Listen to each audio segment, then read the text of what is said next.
these nexus charts where you can map out words in major publications. I'm not talking about mom and pop news outlets. I'm talking about the New York Times, the Washington Post, like the big dogs. Go track how many times the word racism was mentioned. And around 2012, it shoots up. Yep. Social justice shoots up. Transgenderism shoots up. White privilege shoots up. This was forced on the American people. Why are we having these conversations now? No, the people did not wake up one day and decide, we want to have a national conversation about chicks with dicks. That didn't happen.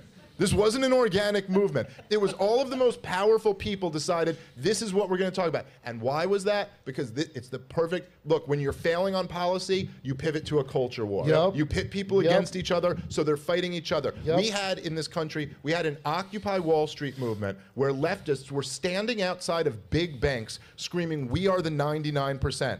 Right-wingers had a populist movement called the Tea Party, where they were outraged about the bailouts of big banks, unsustainable debt, government spending. They don't like that. That's not what the powers that be like. You're getting too close. Look, they like you fighting about issues like abortion. Now, I'm not saying abortion isn't a very important issue. It's a very important issue. But us fighting about that issue doesn't scare anyone at the Federal Reserve. It doesn't scare anyone in the CIA. They don't care if you fight about that issue. They love you fighting over transgender bathrooms. Yep. They have no, and you can see this every day. They're stoking this culture war because they have to distract from the fact that they completely failed on everything else. What's going on, everyone? It's Talks with Kenny here today, and we're going to be talking about a house divided cannot stand. And that was a warning from Abraham Lincoln. We thought it was, states' rights, slavery, Civil War, but it's about national unity, right? And I want to make this video to kind of highlight, because the intro video was going viral, and I kind of want to speak on this Occupy Wall Street stuff too. But I was pretty young when Occupy Wall Street was a thing, and what he says makes sense. Like I told you, race relations under Obama got worse after him, right? When Obama got in 2008, we had this sense of, hey, we can finally put our mistakes, our transgressions behind us and move forward as one people under God. Nope. Obama was like, yo, we 10% we're 10% away from finishing racism off. Nah, we got to keep it alive, because that's what the Democrat Party needs for us to win elections, for authoritarians to stay in power, for these looters. And this is my, you know how socialists like to call us capitalist pigs? I like to call socialists looters, because they don't provide any value. Socialists don't produce anything. They take from the people who do produce and become a Robin Hood and then take credit. Oh, look how generous this socialist is. Because socialists can only be generous with other people's money. And this is our current government today, right? This is why I like Vivek. This is why I want Trump to start decimating these bureaucrats. And he will. This is why Democrats don't understand. We want Trump to get his revenge, because through Trump's revenge, we finally get at the deep state, which is AKA these government, bureaucratic, CIA, Department of Education, because it's time for these people to face some type of retribution. And that's what the American people wanted all along. But America right now, we have too many of our people, is a concept, rational ignorance. People don't want to invest any time to learn about politics, learn about their history, learning about the mistakes that our government done time and time and time again. And Hitler warned us too. Grateful that a government should be that its people is stupid, aka not paying attention. And they use the media apparatus to control perception. But I digress. I want to go into this clip where Tim Pool, he was at AmFest, and him discussing, because he was there at Occupy Wall Street, his firsthand account of what was going on. And you can see the true purpose of wokeness was to divide and conquer a people. Let's take a look. We hated this idea of judging someone based on the color of their skin instead of the content of their character. Amen. I go to New York City at the start of Occupy Wall Street. They started, Luke was there too, so Luke definitely knows this. They started off with something they called the General Assembly, where everybody would sit down and they would all, raise their hands to speak, and then they would do twinkle fingers, they called it, if you liked, because clapping was offensive to people who couldn't hear or whatever. They had something called progressive stack. That meant if you raised your hand to speak, but you're a white man, bottom of the list, because white men are privileged. So they would actually look at people and say, can I get anybody who's not a white man? You can't speak. And if you look like one, you have to shout out something about why you were actually a minority. There was one instance where a guy raised his hand and they go, anybody who's not a white man? And he goes, I'm gay. And they go, okay, you can talk now. That qualifies. One of the most shocking things I ended up seeing, which was a real wake-up call for me, was when they created something called the Spokes Council. This is where they decided the General Assembly is inefficient. Let's have a better, more efficient model of decision-making by breaking everyone up into different groups based on the job you do. If you work on the website, you're part of a website group. If you work on cleaning, sanitation, you're sanitation group. And of course, let's have a group for only black people, a group for only Asian people, a group for only Mexican people, a group for only women. And they actually decided to have political voting power on resources based on your race or sex. And then there was a moment, one day I'm walking on the side of Zuccotti Park and there was a black man sitting up on this planter and he said, "These people are nuts. What do you think the press is going to say when they find out they're segregating everybody based on race to make their decisions?" But they just destroyed their own movement. I mean, I'll be honest, I was annoyed by Occupy Wall Street, but I was kind of sympathetic to the core idea that you have this massive series of financial crimes in '08 and not one person is punished. And that actually the real scam is economic. They're looting the country, and someone needs to call out the banks on this and finance world in general. Occupy Wall Street was totally eclipsed by identity politics, which I believe was, you know, the antidote.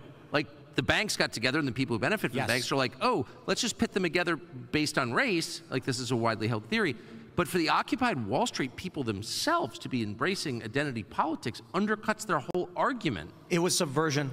It was subversion. I agree. It was subversion. And this is the reality a lot of leftists, progressives don't want to admit, but they got bought out. Like, look, they're Bernie Sanders. They're just like their guy, Bernie Sanders. They got bought out. The powers that be say, hey, look, we'll push your values. We'll push your belief systems. We'll make your political ideology the religion of corporate America. All you have to do is turn a blind eye to what we're doing. Okay, and the leftists just fell in line. Diversity and inclusion, hey, isn't affirmative action kind of discriminatory against people of other races? No, it's not.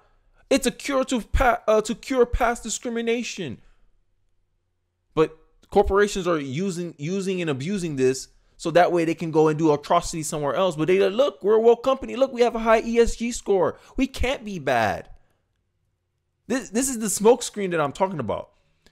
Corporations are using wokeness to look good instead of being good. And the liberals, because, you know, liberals, leftists, the political leftists, they've always been skeptical of capitalists.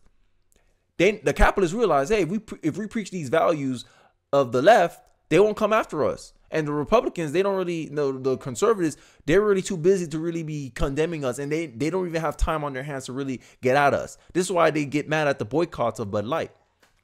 So here's a tweet from Luke, and this was happened in 2012.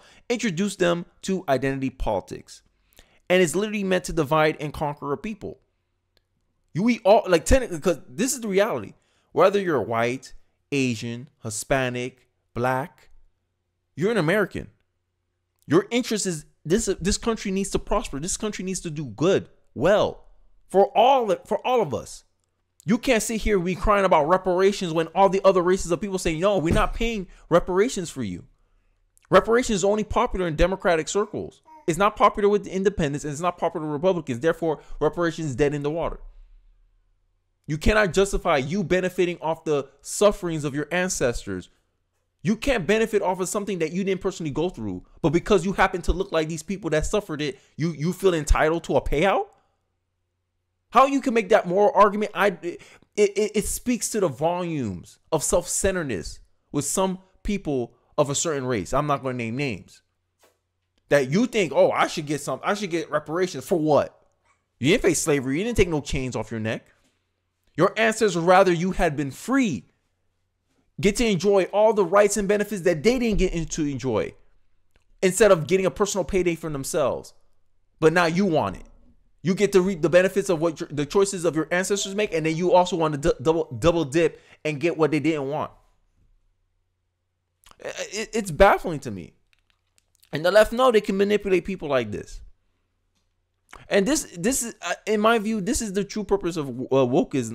And wokeness is in ascension cultural Marxism, if you want to get academic about it, is that they subverted the culture where we were thinking one nation under God, American excellence. Now they demoralize us. They try to make us feel ashamed of becoming an American. And this is following some predictive programming.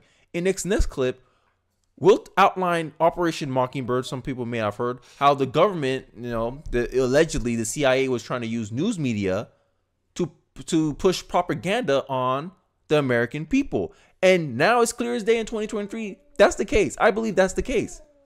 Because it makes no sense. Look how they redefine recession. Some people have been feeling like, I feel like we've been in a recession for 2 years already. Massive layoffs, companies dropping people left and right. Housing is unaffordable for almost 99% of Americans, for the average American, sorry. It feels like a recession, but no, the media says, no, we're not in a recession. There's no fire here. So, call me a conspiracy theorist, but it too many coincidences, bro. That's all I'm trying to say. Let's take a look. And after crisis, with a violent change of power, structure, and economy, you have so-called the period of normalization. It may last indefinitely. Normalization is a cynical expression borrowed from Soviet propaganda. When the Soviet tanks moved into Czechoslovakia in '68, Comrade Brezhnev said, now the situation in brotherly Czechoslovakia is normalized.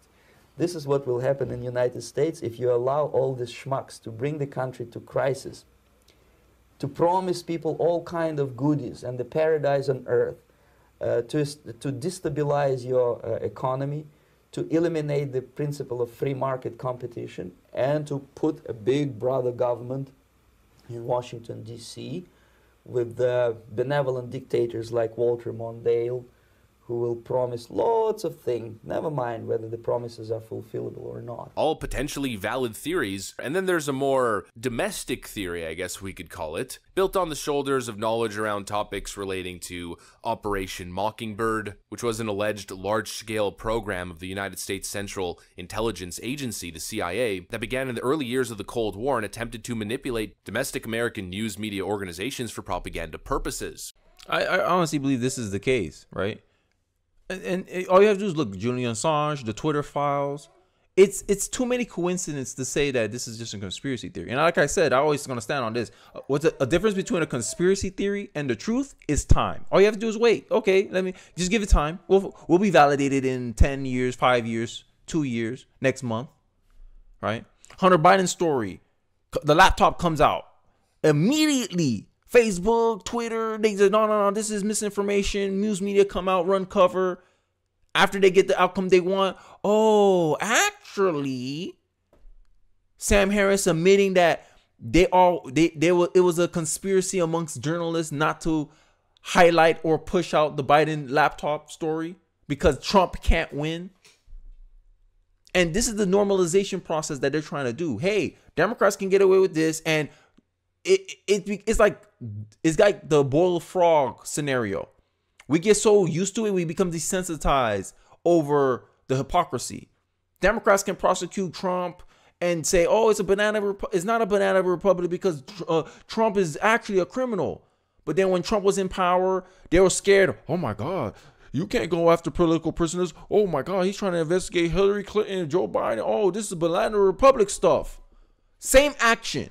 The difference is one guy's on our team, one guy's not on our team. And that's the reality. That's what they're trying to normalize. They're trying to normalize, hey, we're superior to you. We can get away with more stuff than you. Typical Democrats. They're going back to their segregation roots. Oh, white people do it? Oh, it's fine. Black people do it? Oh, no, you're going to jail. You're going this. They want different standards, selective justice. And it's blatant in all our faces. But, we let the media gaslight us and condition us, especially those in the middle. At this point, man, we need to break this programming down. We need to realize that we need to become a more skeptical people. I think if we continue down this path, we're going to hit that crisis point where some dictator is going to come into power and socialism will come up to be in America. And we have to prevent that. And I think the only way you can prevent that is we need a vigilant and knowledgeable people, right? The founding fathers warned us. It's a republic if you can keep it. Let me know your thoughts in the comment section. I would like to hear you guys. Do you think this is a psyop? Do you think cultural Marxism it divides the country? Do you think diversity is actually a good thing or just another means of distraction according to what I just showed you in the earlier parts of videos? I'd like to hear your guys' thoughts in the comment section below. Don't forget to like, comment, subscribe. I really do appreciate you guys for watching to the end of the video, and I'll catch you guys on the next one. Peace.